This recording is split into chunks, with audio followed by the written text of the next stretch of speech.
Hello, Tosca Reno here. How are you today? Chiming in on a gorgeous, gorgeous day. I cannot believe how beautiful the sun is today. I can feel the warmth on myself. I'm loving it. I'm checking in with all of you on this lovely Wednesday to see how you're doing. So, Tosca Reno here. You know me as the Eat Clean Lady.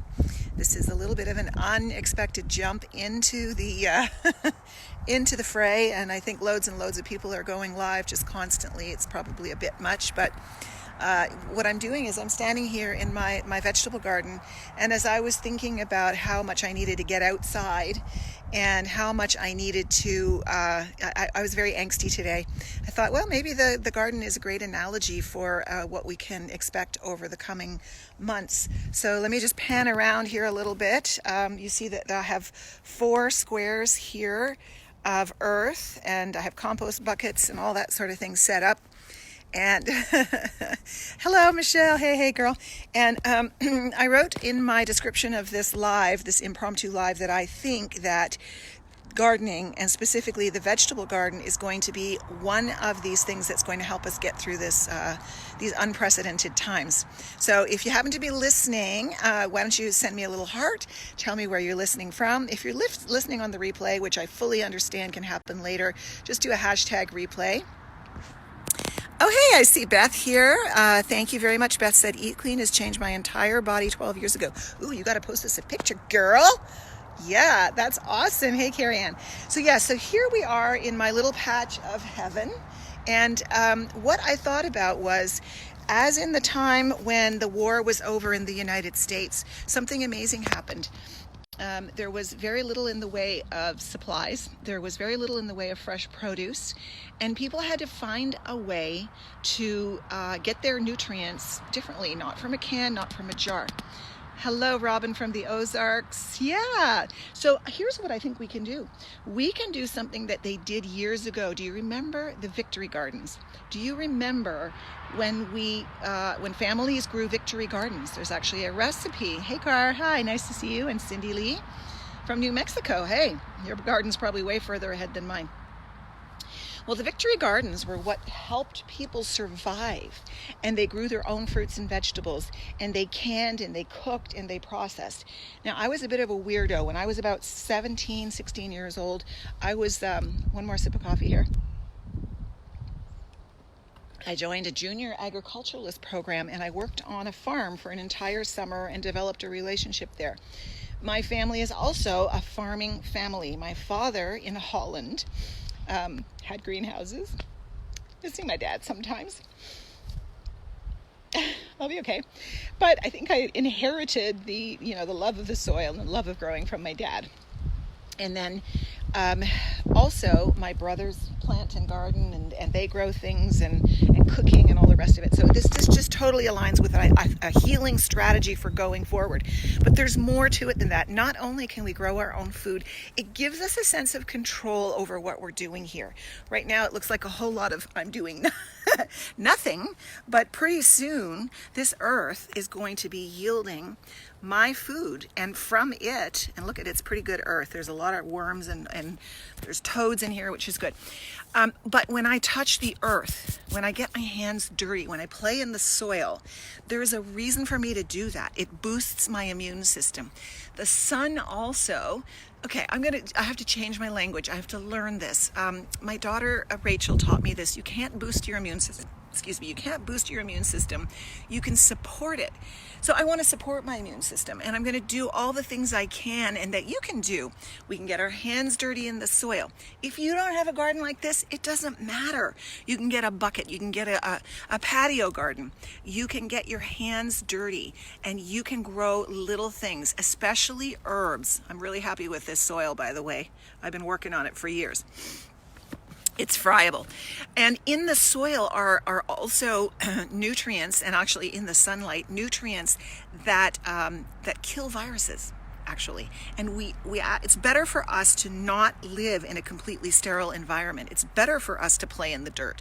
It's better for us. And there's microorganisms in here, which is, when I did the sourdough, I want to remind you that it's the organisms that are in the wheat. And when you make kimchi, it's the organisms and the microbes that are in the cabbage and the other fruits and vegetables. It's the living small creatures that we can't see that are in this earth, that are on the fruits and vegetables that we bring indoors. So when we ferment them, it's the microbes that are doing the fermenting. And that really stokes me up, because in the house right now, I've got my sourdough, which I named Chewy Valentino, after Rudy Valentino. And I'm really excited about that, because I'm capitalizing on the organisms that are naturally growing, wild yeasts, lactobacilli, and other types of things. And that helps us pre-digest the food, and it helps us grow healthier immune systems in our guts. And there's a study, and this is just absolutely fascinating to me. The wider the range of living organisms in our belly, in our gut, which is, look right here, right there, below your belly button, there's about 5 pounds of friendly organisms in your gut. And the wider the diversity of organisms in your gut, the healthier your microbiome will be, the healthier you will be. 80% of our immunity is in our gut. But here's the thing, because we've used penicillins and antibiotics and all the rest of it, and sanitizers so much over the last many, many years, and we've said, oh, don't get dirty and all the rest of it, we have actually kind of diminished the diversity of those microbes in our gut, and we've kind of wiped out the ability for the immune system to do its job. Now we need to harness the power of those microbes. We need to increase the diversity of those microbes. We need to get our hands in the dirt. We need to eat vegetables. We need to eat fruits. We need to eat herbs. We need to ferment, and we need to eat a little, that's going to sound weird, but don't maybe scrub off all the dirt off your potatoes. Eat some things that are going to bring minerals and nutrients and plant materials and goodness from the earth back into your belly. And that just gives your body a super strong opportunity to support the immune system in the powerful work that it does. But aside from all of that, okay, so I think the 3 E's of wellness, which I have coined, live absolutely perfectly in this garden space. Here's why. The eating clean will come from everything I plant, because this garden is absolutely herbicide and pesticide free. I don't use toxins for anything. I will eat clean, organic, non-GMO foods, because all my seeds will be non-GMO. Exercise-wise, tilling this garden, keeping it weed-free, composting, turning in humus and all kinds of, I'm going to use actually coconut coir as well. I'm not going to deplete the Canadian bogs. No, I'm going to use coconut coir, which is an amazing soil conditioner. But turning all that in is really hard physical work, and it's something that you do repeatedly. You have to come back to it time and time and time again. And then finally, it's meditative. It's really good for my soul. I love to be in the sun. Even if it's raining a bit, I don't mind. I love to grow things. When I'm in the garden, I lose sense of time. And that is a way to meditate. We don't have to lie down with a very highly produced videotape to meditate.